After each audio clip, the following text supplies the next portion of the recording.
ناظرین کرام، آج پھر ہم جو ہے وہ روزگار کے حوالے سے بندش، جادو ٹونا، سپلی اور دیگر لوگ روحانی عمل بھی کرتے ہیں، اس کی جو عمل سے جو ہے اثرات انسان کے اوپر مرتب ہوتے ہیں، جس میں انسان پریشان ہوتا ہے، روزگار کے لیے پریشان ہو جاتا ہے، بیمار ہو جاتا ہے، بہت سارے معاملات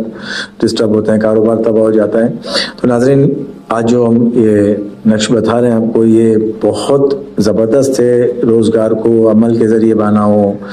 یا روحانی عمل کے ذریعے بانا ہو، سپلی اور جناتوں کے ذریعے، تو الحمدللہ یہ وہ نقش ہے جو اس معاملات کو ختم کرتا ہے، جلا دیتا ہے۔ ناظرین، یہ وہ عمل دے رہے ہیں ہم آپ کو جو ہم خود جو ہے استعمال کرتے ہیں، لوگوں کو دیتے ہیں اور ماشاءاللہ اس سے فائدہ ہوتا ہے۔ تو یہ چیزیں ہیں، یہ کوئی کتابی اٹھا کے ہم نے نہیں دی ہے، ایسے خاندانی ہیں اور سلسلہ بائی سلسلہ چلتا ہوا آ رہا ہے کہ لوگوں کے لیے ضرورت